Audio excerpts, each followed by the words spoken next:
So welcome to the latest Inside the Lords in what has actually been a very busy week, despite the fact that we're in this very heavy lockdown. It's been something that's made me reflect on the nature of debate in the House of Lords, so I'm just going to go through it. I've just walked out of a 5.5-hour debate on Brexit, and the first thing to note is that you heard me whinge last week when I did my secret film, badly, in the dark, that I'd been called from the historic Brexit debate, and therefore we were told that there was going to be this special day of debate today. And we were given 2 minutes today rather than the 3 minutes you got on the historic day. So I was furious. That is less than 30 seconds for every year I have waited since the referendum to give this speech. I mean, unbearable. As it happens, a lot of people made that point. And 120 people just giving 2-minute speeches does not equal a debate, and lots of people complained about that. But to just mention that in their 2 minutes, if anybody thinks that the House of Lords has stopped being the Remain Alliance, you should have been there. I would not recommend you watch it, but you can read Hansard, because the bitterness and the contempt was dripping from the vast majority of the people who spoke. And even those who said, we lost, I now want to be positive, moving into the future, would say, even though now we have broken, tragically, the breach with the EU, you just thought, oh, they haven't got over it at all. So I used my few minutes to make the point that the Tories was self-congratulatory about how wonderful Boris and Lord Frost had been in getting the agreement, which, credit, they got a reasonable agreement with loads of loopholes. But, they never mentioned the voters at all. So I wanted to make that point. But also that sovereignty means something, and the House of Lords just showed itself up to be the anti-democratic chamber it is today. It was really depressing in a way, because they are far removed from what ordinary people think, but they don't know it. They have no clue or self-knowledge. Some funny things. Some of the critics of the agreement, who were Remainers, rightly drew attention to the problems with the Northern Irish Protocol, and they're right. That has to be resolved. As it happens, it couldn't have been resolved in the agreement that was already sold out by Michael Gove, but it's something that needs to be come back to that discussion. Others were mentioning things like the endless committees that have been set up through this agreement that sound bureaucratic and very EU-like, even though they're as equal sovereign committees. Nonetheless, they need to be kept their eye on. And the other thing that people complained about a lot was fisheries. But, or several people did, and I agreed with them on that. There's a terrible deal on fisheries. Fisheries have been sold out, although by a sovereign nation they've been sold out. So people have got to hold the Boris Johnson et al. To account for that. But then the main things that were mentioned were Erasmus. The Erasmus scheme must have been mentioned by at least 75% of the people who spoke. A small elite scheme for certain students. They think that is it, the most important thing.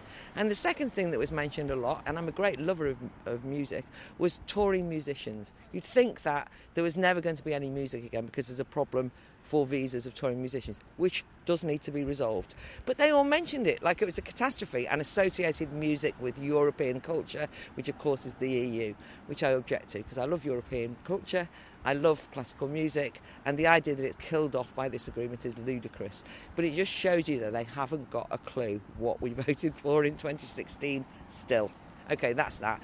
Not much of a debate. And I hope there will be debates moving forward, because there's a lot still to discuss. But that's that. Yesterday, I was involved in the debates on COVID and the lockdown restrictions. And maybe it's because the virulence of this particular strain of the virus that's very contagious, which is scary. And a lot of people are thinking, well, however we've ended up here, we do need to do something. We can't just sort of say it's like the flu and people writing it off and saying the figures are made up, because that's itself not true. But in the course of that discussion on COVID restrictions, I anticipated that the usual small minority of people in the House of Lords who are, somewhat sceptical of some of the draconian measures would speak. And they didn't. A number of them withdrew. One of them actually walked out of the chamber, even though I could see he was down on the list. He actually walked out before he was due to speak. A lot of them didn't ever put their name down. And I think that there was, if you want, a certain backing off from having the debate in that instance. Whether they were whipped by the Tories, I don't know. But I ended up being one of probably the only real opponent of a kind of lockdown culture, even though I'm not necessarily fighting against this lockdown per se, but just raising the questions about how it has become illegal to leave your own house. And I think that if you can't debate that, then we're in trouble. And there's a real mood at the moment that says that you can't even discuss these things or ask questions because you get caricatured as a COVID idiot who is a denier, who doesn't believe anything, who's an anti-masker, anti-vaxxer.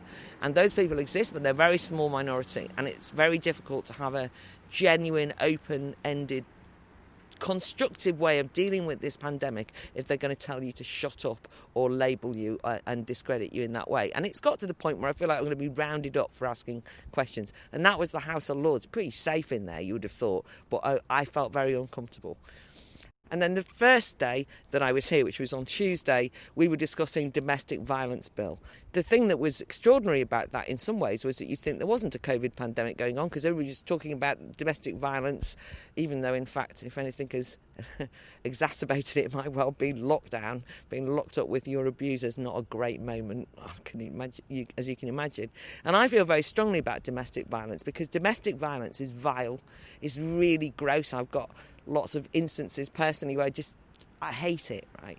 But they've managed to expand domestic violence into a domestic abuse to the point where there's so much in that legislation that I'm worried about and nervous about because I think it's going to brand people as abusers that aren't in any sensible way, and there's no sense of justice. But the thing I wanted to report to you was we get lobbied by endless different organisations in the build-up to any debate. So I must have had 30 different briefings from organisations, NSPCC, you can imagine, or Women's Aid, all of them, telling, this is our angle. And what happened was there was about 150 people spoke in that debate. Was the vast majority of the people who spoke, well, at least 50%, read out the briefings. That was their speech. I mean, maybe it's the teacher in me, but in my view, that's cheating or plagiarism, or certainly lacks imagination. And also, I couldn't understand why they didn't think that we all had read the briefing, so we'd all recognise you're just simply reading out that briefing.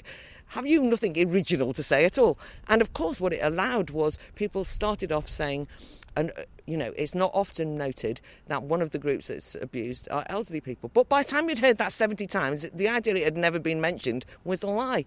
The strangulation, non-lethal strangulation briefing was mentioned by everyone with the exact same wording.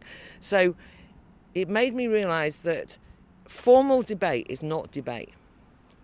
Proper debate requires thinking on your own, being independent, writing your own speeches, and really digging deep and thinking in good faith, what do I believe? And there's not enough of that or any of it going on in the House of Lords. Next week, I'm not going to be in the House of Lords at all, partly because of COVID restrictions, partly because I'm actually going to write one of the Letters in Liberty, which is the new initiative from the Academy of Ideas, which is my day job, my proper job, the job I'm most proud of. And Letters in Liberty, if you're going, what are they? Well, you should be ashamed. I mean, what don't you know? Anyway, there are new little pamphlets. We brought out 3 before Christmas, and we've got a whole new range coming out.